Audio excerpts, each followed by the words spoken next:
Well, hello and welcome to Raise the Bar. This is our Impactful Communication webinar. I'm Kirsty Mac. Welcome to sunny Glasgow, well, grey Glasgow. Thanks ever so much for joining. Thank you very much for taking the time out at this time. For those of you that haven't spent time with Raise the Bar before, hello. And for those of you that we've had the privilege of working with, hello to you too. A little bit about us, I think, is be remiss of me not to tell you. Raise the Bar, fundamentally, really focused on inspiring people, individuals, teams to be the best that they can be. And we do that through talent programs, we do it through performance engagement programs and skills workshops. But I think the thing that just is the fifth dimension, the different element for us is that we're also known as one of the top speaking bureaus in the UK. What that means is we have access to over 350 amazing people, and they are from academia, from business, from sport, from entertainment, and we're able to tap into that. And what that enables us to do is it enables us to impart that knowledge to yourself. So rather than just having a speaker, we've got that other dimension that we can draw on all of those skills. So welcome. We're going to start. I'm going to be taking you through for about 50 minutes. I'll talk to a screen, which is the most alien concept to me ever. And so please bear with me. And then just at the end, what we'll do is we'll have some questions and answers. So fire through. Questions and answers has been enabled. And just fire your questions through. If they pop up, then pop them there and I'll get them at the end. And we'll have about 10 minutes at the end where I'll answer questions. And so what were the, I suppose I should think about what the outcomes were for this. Really, it was getting you to think about how do you land impactful communication? How do you think about your own communication style? How do you make it effective? How do you adapt your style for different individuals? And I have to say, I get so nervous when people say to me, Kirsty, we want you to do a communications webinar or a workshop or anything, because I feel so much pressure to come up with the magic pill or the whizzy bang thing, the new amazing thing. And actually, because communication is everything. It is everything that we do in our business. And it's so important that we take time out just to think about when are we doing it really well and when are we just not so good. I tune into these webinars, I tune into different learning experiences, even just to allow myself to stay still enough for long enough to, you know this stuff, right? You know the different tools and techniques that are there. But when we're in an environment, when we're in work, how often do we really use them? So even if you sent the intent of this webinar right here, right now, to think, okay, when am I really great at communicating? When am I not so good? When am I a bit pants? And really getting yourself into that zone. And if that's all that you take from this, then that's absolutely brilliant. So let's go in. I'm going to show you some slides. I'll take you through, and then my face will pop up right at the end. So make sure that you're really relaxed, sit down, stay still, have a glass of water, and I'm just going to share my screen with you so that we can take you through the slides. It's always that worrying point where you hope that it works, and if it doesn't, we'll go on for a full-blown panic. And so here we are, impactful communication. And I think that gives you even more pressure to think, okay, Kirsty, we don't just want you to do communication, we want it to be impactful. And, you know, as I said, communication is everything. How do you communicate the merger? How do you land change? How do you do it effectively, elegantly, and simply? How do you manage performance? How do you have conversations that really matter? Words have an enormous power, a huge power. You know, we could all remember being completely encouraged by a wonderful leader, a person that's been in our life. We can also remember when we were blighted by someone, and those words stick with us. They get into our bones, they get into our bodies. And so really, I love this quote. And this was, I heard this through Jim McNeish, and this for me just really sums it up. A problem only exists in the absence of the right conversation. And that just is so powerful, because how often do we really take time out to think about the conversation that we want to have? And so what I'm going to get us to do is rewind a little, and maybe just take the first part of this webinar to have just a little bit of self-awareness. And, you know, when we increase our self-awareness, we make less errors. And that, for those of you that are tuning in, you know, all of you are leaders, that's what this is all about. If you want to be able to communicate really effectively, you need to know who you are. You need to know what is coming off you, because then you're going to make less errors. And so much of our language is unspoken. You know, we are, I think, you know, the majority of people are vastly ignorant of the vast complexity of our communication. And it really just comes down to self. And those of you that have worked with me, you know, you'll have seen this, you know, it's Stilt's logical levels, but I think it's so true and pertinent to what we're talking about here. As leaders, if we're not really clear about our purpose and our contribution to the business, which therefore translates into our identity and how we relate to others, those beliefs and values, those skills and capabilities and behavior, if we're not congruent at the top of that triangle, if we're not comfortable with who we are and how we communicate and what we want to push across, and to do that with volition, to do that with intention, and to do that in a really super clear way, then the environment runs the show. You know, we get lost within the environment. And I think that's really key. You know, as humans, we're social animals. We are, you know, 30% of us are mirror neurons. So we're going to mirror the environment that's around us. And I think that's equally important to think about, actually, what's the soup that you're swimming in? What is the environment like in the organization that you work in? Does it encourage communication? If communication hasn't been effective, you know, I mean, we've all been there. You know, I've sat in meetings where effectively someone is sitting saying, I'm not playing anymore, you know, and you see this because, you know, we work in a place where humans, you know, we think that this is the informational age. Technology is such a wonderful thing. Here I am talking to a computer and apparently 200 other people. But it is an amazing, wonderful thing. It connects us, but it also disconnects us. So the environment that we work in, it's really key to just really think about that and think, you know, we are working in a feelings factory. Effectively, feelings come up every time we communicate. So if we are thinking about having really good, impactful communication, then we need to ensure that they're emotionally intelligent communications. We need to ensure that these conversations really take into account the emotions of others, because, you know, organizations are just families. They're families that are either functional or very dysfunctional. And I'm sure some of you have been in some of those environments. And there's this real paradox, there's this real balance where, you know, we don't really necessarily want people to feel that much because we want them to be doers. But equally, we want them to be passionate. We want them to have, you know, we want them to be motivated. And actually, I think this takes us into this circumstance where we get to a point where we tell. The workplace is a great place not to be wrong. So we tell. And I have sat in front of really wonderful, amazing leaders, and they've been saying, well, I don't understand. I have told them. I've told them a million times. And really, you know, our communication, it comes back to us. The meaning of communication is the response that we get. So taking a little bit of time today to think about what responses are you getting in terms of your communication, and bringing the mirror around to yourself. And how often do we just hope that if we've told them, and I think email is one of those things. Yeah, well, I sent them an email. Well, that's brilliant. So it's clearly they get no other emails and it's just landed in their mind and they've congruently got it.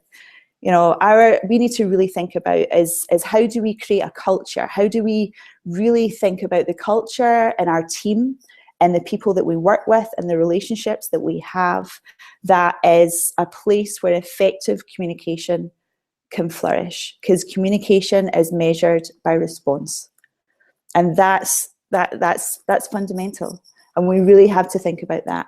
And you know, this next slide, I don't know if this is a personal bugbear right now, But I have been stunned by how many conversations I have been in recently with really senior leaders that do not know what half the acronyms mean in their organization.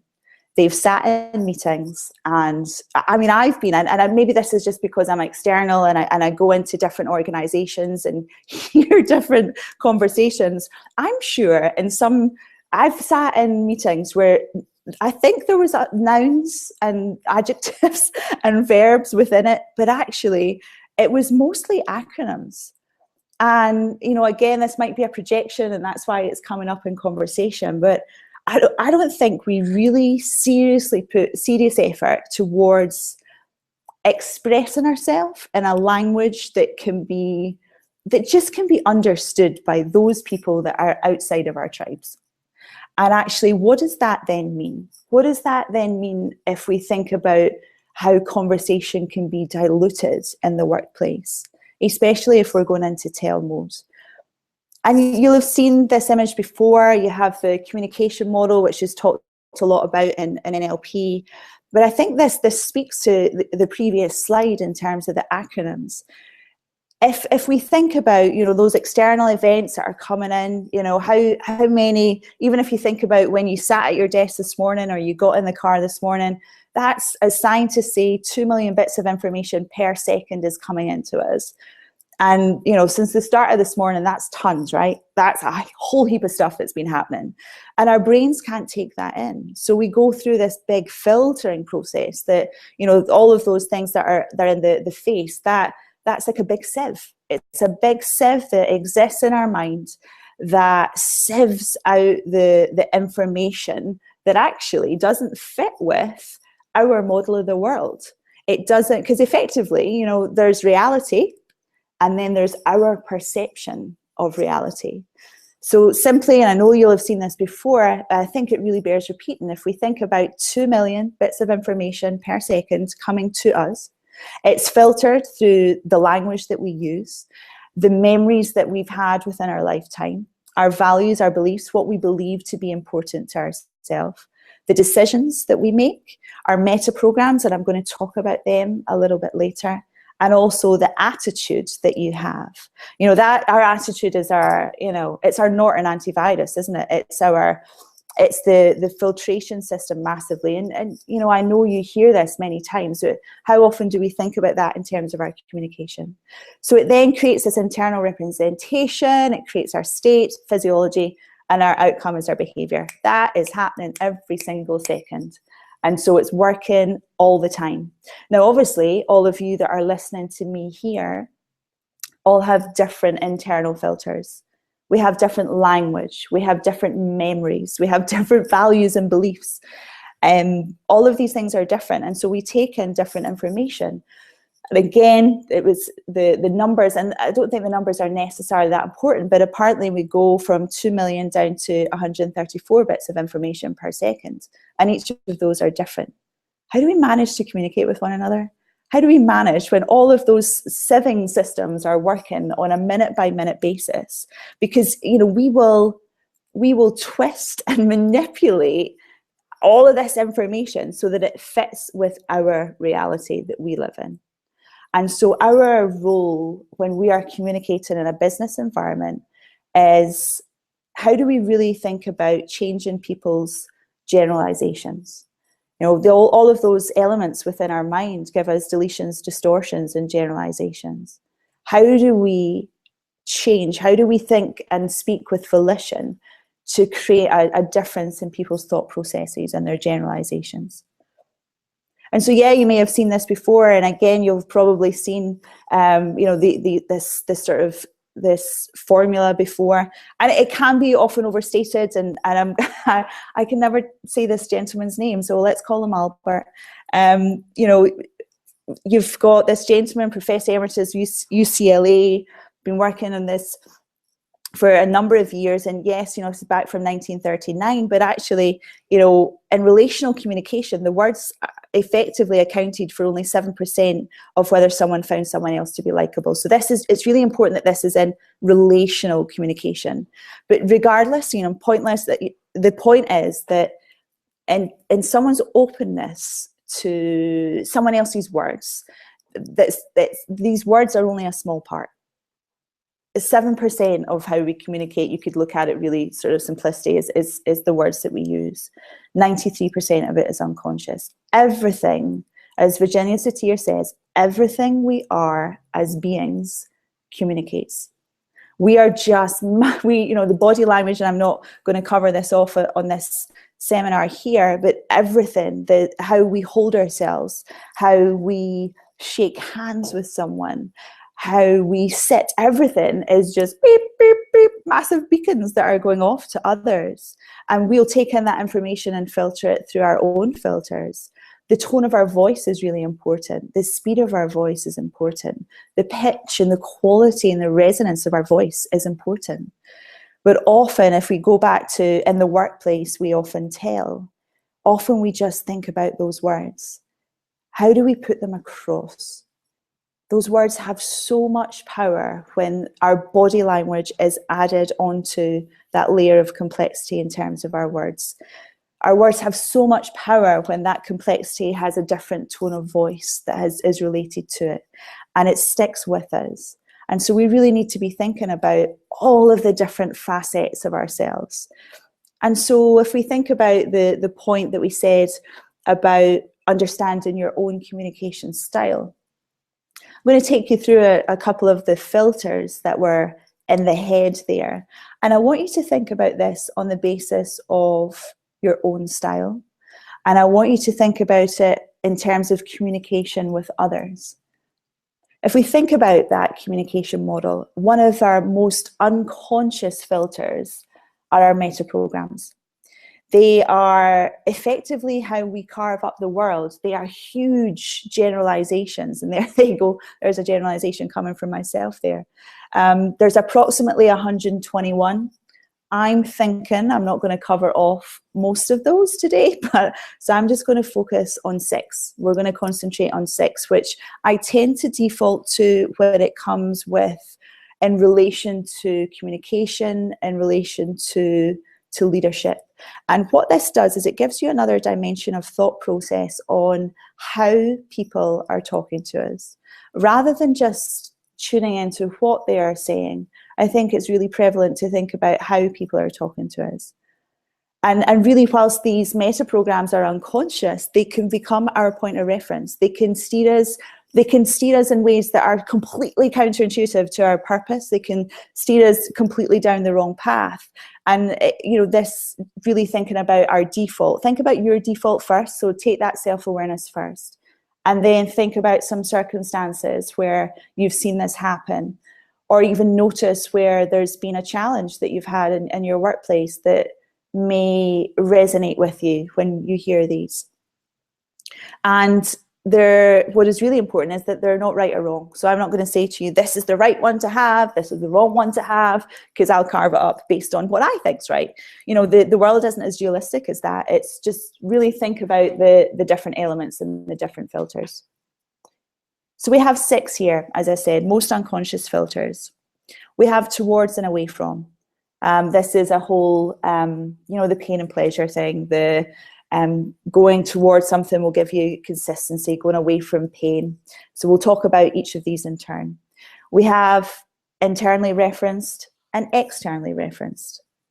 So some people are very internally focused, some people are more externally focused. We have in time and we have through time. And again, this is how we carve up time. We have big picture and we have details. So next to, we have similarities and we have difference. And the next one, we have necessity and we have possibility. So what we're going to go through is each of these in turn and think of these, as I said, one of our most unconscious filters. And it's how we filter the world and take in information. So let's look at towards and away from. So I said there, it's, that whole pain and pleasure thing. Some of us will go towards, goals. Some of us really love, it's the carrot and stick. It's that whole thing about motivation. But it's really important to think about this in terms of communication. And I've seen this time and time again. If you've got someone who's very much towards their, they can tend to be fairly optimistic. They could be quite direct. They could be visionary in how they think about something. And they can think about outcomes. They can think about engagement. Away from is really thinking about, scanning for things that you don't want, shielding ourselves from threat. It could become across as being a little bit overcautious. I tend to use a metaphor when I talk about this, about Donald Trump, the gentleman with the hair, which is not a wig. And it was his first wife, and again, it could be urban myth, but I do like the story that every single time in the morning they would look at what they had because they didn't want to be poor again. And so if you think about, Donald Trump, I'll be honest, he has more money in the bank than I have. And his troughs of earning potential, I'll take a trough. But he's been inconsistent, right? He's been up and down at the start. Because if our motivation is not to be poor, as soon as we're so far away from that motivation, then we're no longer motivated. So we will create something consciously or unconsciously to take us back there. And I think that's really important to think about the people that you work with. How are they motivated? Because that's really important for thinking about, how do you land communication? How do you make it impactful? If you're talking with someone who has more of a sort of towards filter, give them choice. Make sure you're optimistic in terms of the opportunities that sit before them, and be direct about how you put that across. With someone who's more away from, they might come across as a little overcautious, but actually that's great because they're scanning, they're making sure that they're shielding themselves or their teams from threat. They're scanning for security. And so perhaps it's really important to think about the language in terms of security that you work with on them. And so as we go through each of these, note yourself, note the one that comes up for yourself, and then think about the different people that you work with. So that's towards and away from. Then we have internally referenced and externally referenced. Internally referenced folks they just know. They know themselves. Their strengths are they're intuitive, they're strong, they're efficient. They just know. And they use the linguistics that come through as they'll say I a lot. Externally referenced people perhaps could be asking questions quite a lot. They're collaborative, they're democratic, they're scientific in how they think things through. They gather information, they research. And, just very simply, I think, again, the metaphor that I tend to use for this is, I love shoes. There's a point, but I love shoes. Now, I know for myself, when I get the shoes, that they're right. So I have a very much internal reference, but I always like someone else to say that they like my shoes. So I'm internal with an external check. So with that in mind, if you have that, and if you're very externally referenced, don't do a webinar. That's all I would say. It is the worst thing ever to do, because I really struggle. I really struggle with the fact I'm used to sitting in front of someone coaching, or I'm used to, having an audience, and it's really hard to not have that external check. So it's really interesting to see what comes up for you within that. So this has just been a learning experience for me, let's say that. So how do you communicate? So if we think internally referenced people, they can be intuitive, they're efficient, they're strong. They could, if we think about their dark side, and we all have a light and a dark, they could come across as being quite maybe arrogant, maybe unrealistic. This is it. This is what we're doing. You've boxed it off and you're cracking on, right? This is what's happening. So, others might seem that they're narrow-minded. For an externally referenced person, as I said, they're collaborative. They'll research. So I suppose that's that scientific element. But they may come across as being sort of unsure and maybe changeable. If someone's got a really high external check, they will change with the wind. Yeah, they'll change. It's like goldfish. You see them going to one side of the bowl, and then they go to the other side. That can be someone who's got a real high external reference. They can seem quite sort of, a little bit complex in how they do things. So someone who's internally referenced, even just very simply, it's about the referential index. It's about, well, only you'll know. Only you will know if this is the right thing for you. Someone who's externally referenced will be, give them external feedback, give them references, give them testimonials. Or, and again, it's not going to be as dualistic. It might be that, you could have someone who's just internally, you could have someone who's just externally, but you can have sort of sliders in between. And you'll notice as you actually think about these meta programs too, that different context has a different impact. So I think I can have less of a external check in different areas of my life. So really it's referential index. It's for an external reference person, I suppose you're weeing all over the place rather than being I think that's key. So our third one is in time versus through time. And this is effectively how we carve up time. This is, you can see this very much in certain cultures. You can see it in certain companies that they have a sort of default meta program in terms of their time. Someone who is in time may seem quite spontaneous. You may hear them say, oh, I'm sorry, I just got caught up in the last meeting, didn't know where the time went. And they may turn up a little bit late, but spontaneity, creativity kind of comes through. They're very present, they're very focused, and I would say that they're committed to the time that they've got in front of you. Person who is through time may love to plan. I was speaking to someone the other day, and they're like, do you like lists? Do you like lists? And I was like, yeah, wow, I kind of like lists. But you could see that they lived through their list, or you live through your diary, your Microsoft Outlook. But they'll plan. They're very structured, and so they're great at giving their objective, being very objective, at creating an overview, and really, really great for planning. And so you can see what can happen in a meeting, in a work environment, when these two clash. So for those of you that are very much from a through time perspective in the context of work, it's so important. We said the webinar started at 1. I was watching the clock, and so I really hope I got it on time. And that it finishes at 2. And so we have 10 minutes for questions. So I'm feeling pressure. But it really is about making sure that in terms of the communication that you stick to time. Even in terms of from a payment perspective, if they're paying for an hour, you give them an hour, right? Nothing less, even if the job is done. It's really important if someone's very much from that through time meta program. And for each, their dark side, someone who's more in time specifically to someone who's got more of a sort of through time perspective can perhaps come across as quite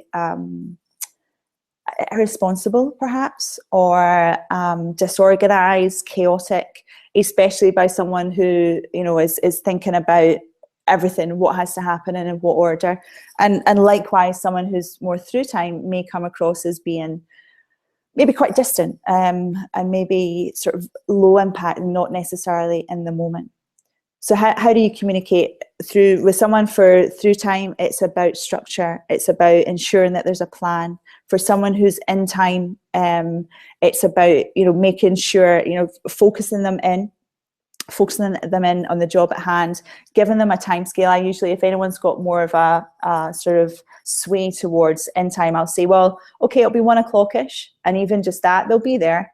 But it's just that little ish gets them off the hook. And so the time is really, we filter a lot of information through time. Big picture and details, I mean, I'm not terribly sure that it needs a whole heap of information or insight within this, because there are people who are very, very into the vision, into the overall picture, into the big picture, the strategies. They can frame conversations really well. They can frame the outlook of where they're going. Good at politics. They can understand the weaving of what's happening around. You have people who are very tactical, pragmatic, and technical in how they come across. If they have more of a propensity towards details, and so this is just something that is so simple and so so unbelievably impactful when you get it right. You know, it can just be as simple as you got to meet the person where they're at. And that's the same with all of these things. In order for us to build rapport, you got to get to the person where they're at, because we'll tend to communicate in the way in which we would like to, rather than thinking about the person that we are transmitting that information to. So for me personally, if someone comes straight in with the details, I actually feel sick. I feel nauseous. I feel, I need the why. I need the big picture. I need to know really what it's all about. Where is this heading? What is the vision? And likewise, if I speak to someone who's, really very much into details, I even think about my father. My father loves a spreadsheet. He absolutely loves a spreadsheet. So I have to really get into detail mode with my dad and be more technical, be more tactical, be more pragmatic. Because if not, he'll just think, I'm all over the place, which he does. But I just, he might think that I'm distant because I'm not connecting with that whole impact. So really just meet the person where they're at. And it's never truer when you think about big picture and details. And similarities and difference, I love this. I actually love seeing someone who just even comes into a room and what they pick up on. Do they come in and do they see something that is, they're just like, oh, it's brilliant to see you again. Or there's, you could have, so if I think about this myself, I love differences. I look at variety. I look at things that have changed. I'm always scanning for something that, change is a big thing for me. I'm looking for choice. I'm creating all of that. And then working with someone who it's just all about making sure things are, there's a pattern, there's connections, there's relationships that are attached to it. And it's important that they relate back to what they know. There's some great research that is done with this actual particular meta program within recruitment, where you can look at the longevity of someone within a job. And with someone that has differences, you could even just be changing their location on the floor, you give them a different office, whatever that might be. So, if you think about strengths and weaknesses, again, as I said, similarities are looking at connections, patterns. They may come across as being repetitive or conservative. If you think about people that are looking for differences, they could come across as quite picky or individualistic, or pedantic even. So really tuning into what it is that person wants, what it is that they're looking for. And then lastly, in the meta programs, we have necessity and we have possibility. And this really, you'll see this in language. This is massive. You'll see this in language. You'll hear it, and you have people who will say, well, I need to do it this way. We've never done it that way. Or we have done it that way and it's never worked. There's just you can hear just the words sort of needs coming through, generalizations coming through, never, all of these sort of things.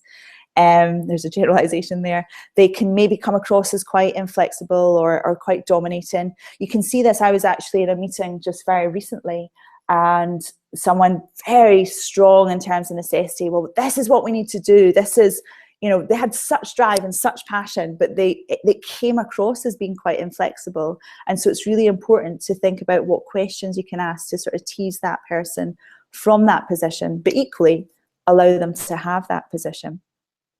And possibilities, constantly looking for opportunity, for dialogue, for enrollment, but can often feel quite uncommitted because it's just choice and variety. It's very similar to similarities and difference, but they're looking for that variety and choice that comes through.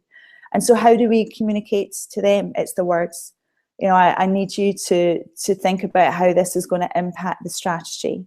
Or we have a choice in this, and you can give the illusion of choice. We can do it this way or the other way if you're talking to someone that has high possibility meta programs.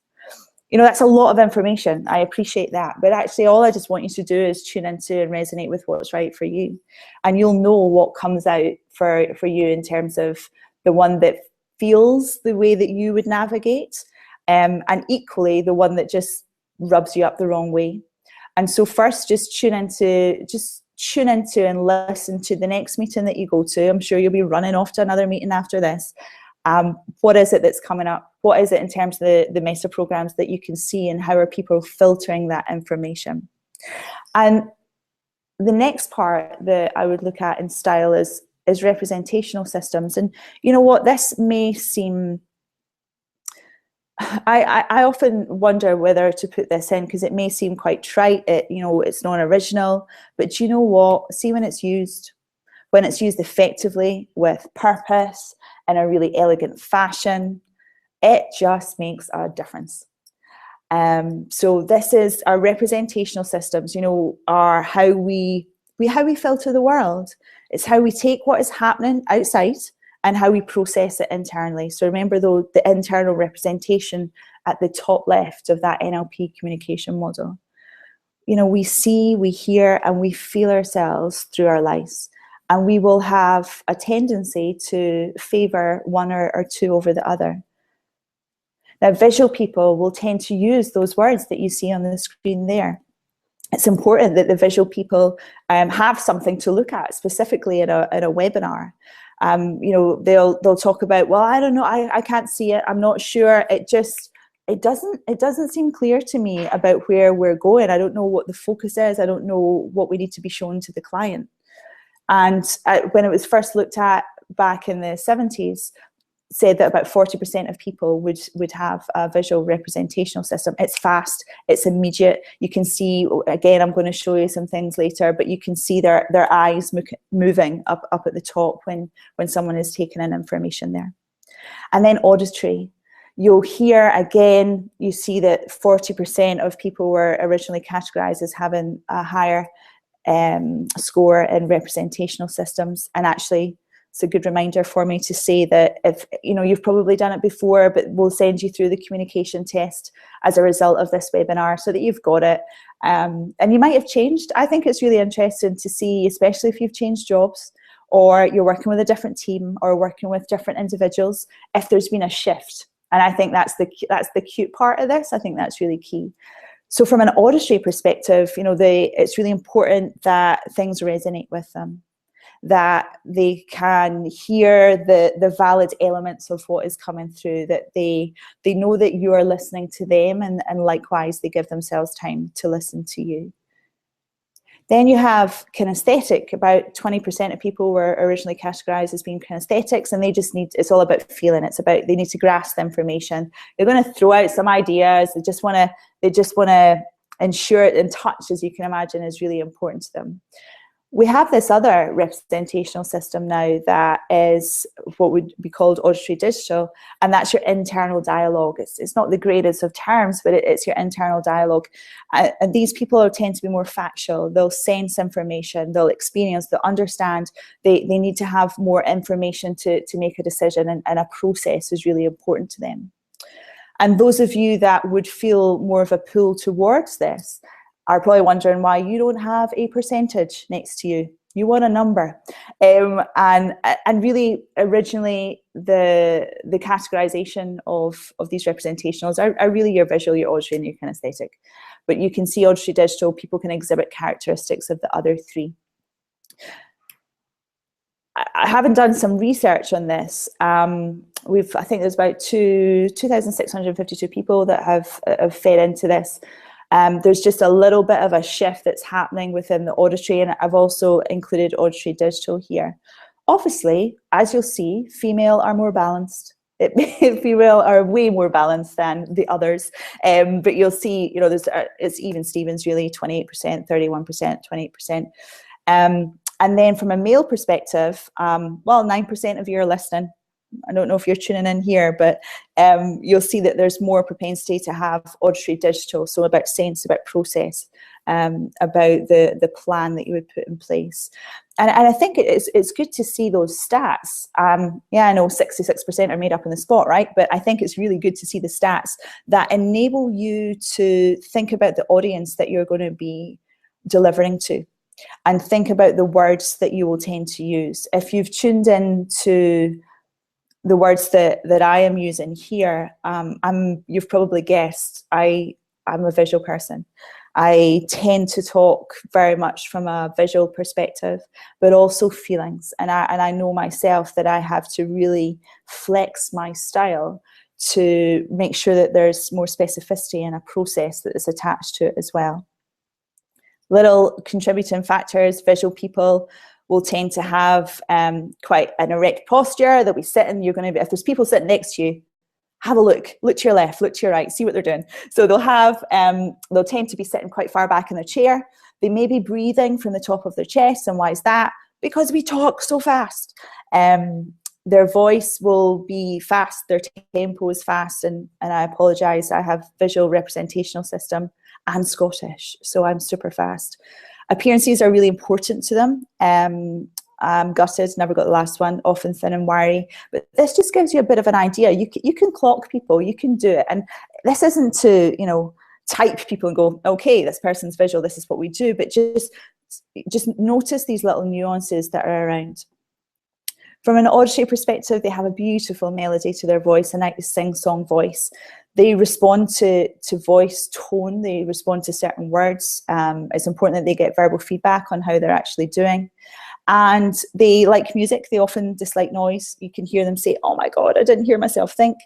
They breathe from the middle of their chest, so they're a little bit lower than someone who is visual. Their eyes move side to side when listening, so they're the action man people. Their little eyes are moving side to side. It's really important, as I said, give them verbal feedback, give them space, give them the ability to talk things through. Then you have kinesthetic. They are a little bit slower. They often move and talk a little bit slower. They often have deep voices. They breathe in from the bottom of their chest. They respond to touch. Touch is really important. They can get quite close to you, right? They can get in your dance space. They learn by doing, and you know, they talk in terms of their feelings. And those that will come out higher on auditory digital, they very much, you know, really tune into their own self-talk, their own internal dialogue, and they may need to repeat back before understanding.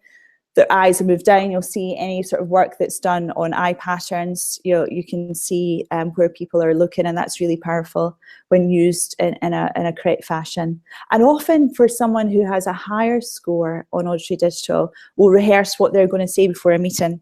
Me, I'll just walk in and then say it and then think, I could have done that a little bit better. But they can rehearse before they go in. Okay, so you've heard it before, right? Brilliant. How often are you using it? How often are you tuning into the different representational systems that people are using? How often are you, even using things like a charisma pattern? I love seeing people that go up on stage and they really take time to build rapport with the whole group. And it can be something as simple as using a charisma pattern. You start in a lower voice. How are you all feeling? Oh, get yourself a glass of water. Today what we're going to do is we're going to talk about impactful communication. I'm going to show you some tools and techniques that you can use. And it can just be something as simple as that. Use kinesthetic words first, then move into auditory, and then move into visual. Kinesthetic, start with your tone low, then move up for auditory, and then higher still for visual. It's really powerful. It's really simple, but it's really powerful. It allows you to really get in tune with all of your audience. And I think that's really, really key. And really, when we think about it, it is important to think about doing things in the right way. So the squares of communication.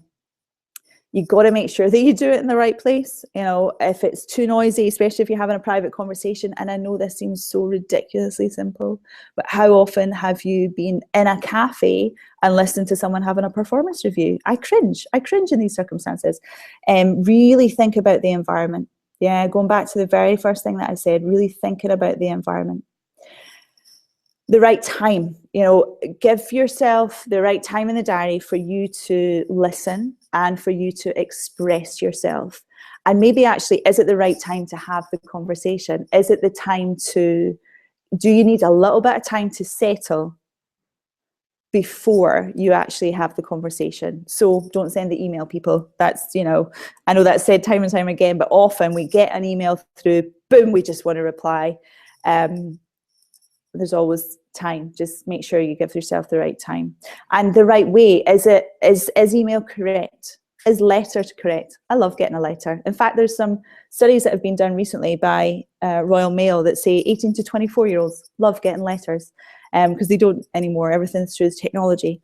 Is it required face-to-face? Is body language, do you need to be feeding off the body language of the person?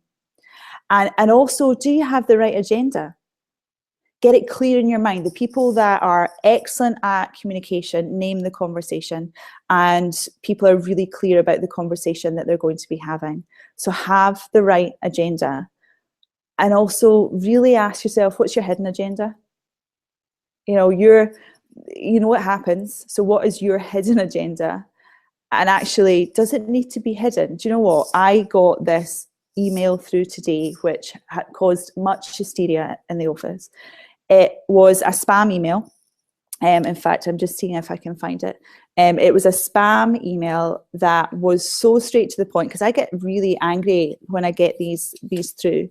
But basically it said, and I read it to you verbatim, I am looking for someone to scam. Reply me now.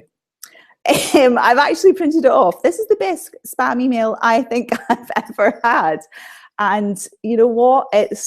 They've been really clear about what the agenda is. They've been really clear about what it is that they want to do.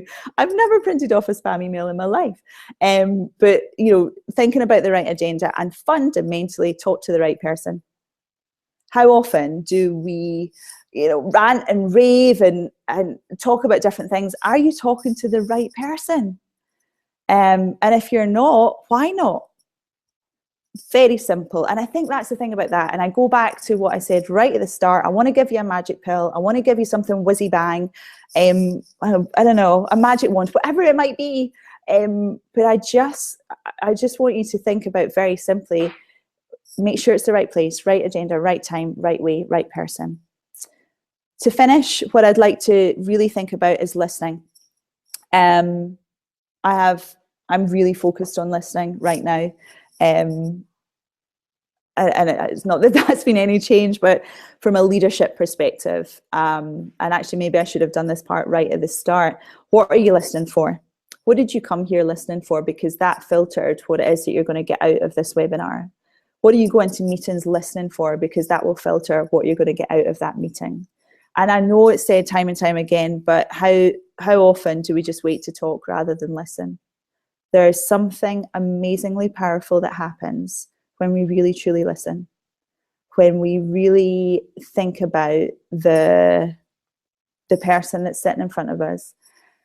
And there's certain listening loops that I just want to flag this up to you just at the very end here before I take you into questions. And these listening loops, there's 5 of them. And I would like you to think about, what would you think you're listening for in conversations? Are you listening for judgment? Are you carving the conversation up in terms of right or wrong? Are you wanting, are you thinking about things in a very black and white fashion? Are you listening for attention? I'll be doing that after this for sure. But are you listening for attention? Are you wanting to get yourself into the conversation? You know what, that's really interesting. When I did this is what happened. Are you listening to dominate? Are you listening to show your power, your maybe and sometimes aggression, but you really want to dominate that conversation and really see and show that you're the person that's in control? Are you listening for approval? Do you want the person that you're talking to approve of you? Are you seeking that? And the questions that you're asking, is that looking for that? And finally, do you just want to get to the end and give me the result? What is happening? What have you done? What is taking you forward? What have you done since the last time I spoke to you? Do you want progress? So you've got those 5 there. Let's go through them again. So you've got judgment, attention, dominance, approval, and progress.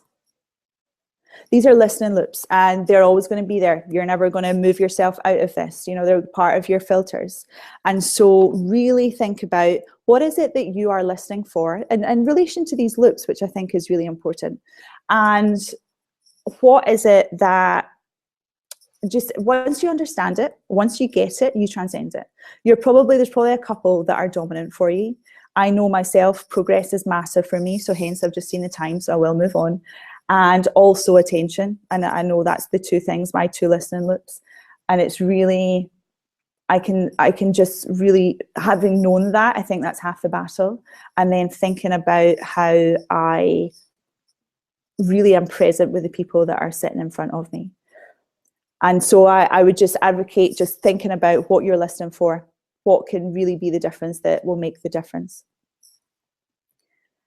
And so we have a summary. My external check can soon be happening. Really just use the communication styles, and you may know it, I know that. There's nothing new that I've said, but it just gives you a little bit of time to tune in. And you know what, just stay still enough for long enough to listen into some learning for yourself. Notice everything. Everything you are as beings communicates. Read non-verbal information. Just take it all in. We're pretty ignorant to the complexity of how we communicate. I said we're in feelings factories. Just listen for emotion. Notice what's being said and what's not being said. And I didn't cover it, but very slightly and lightly when we were talking about meta programs, thinking about the questions that you're asking. Really powerful. And just listen. Really listen with volition and intention, and kindness, and notice what you're listening for, and that will make a massive, massive difference. So I'm going to squeeze past that, but actually all I want you to do is notice. I want you to notice more. If this is that's really my intention for this, is really to get you to notice the differences that are around you, but also maybe the sameness that's around you. And so let me take you out of this. I'm going to go into questions if I can. Hopefully this works. It's always tremendously worrying. So notice what you notice. Oh my God, I have lots of questions. Okay, so how would you prepare for a presentation? Do you know, great question, great question. I actually use the format model. I use that by Bernice McCarthy, and it's from the Kolb Learning Inventory. And actually, I've probably got it here, how I prepare. I think about if we carve out how people take in information, there's some people that are why people, some people are what people, some people are how people, some people are what if. About 35% of the people that you're going to be talking to are why people. So you have to give them the big picture. You have to give them the big picture, the reason for why they need to listen to you. You have 22% of people that are going to be what people, they want information.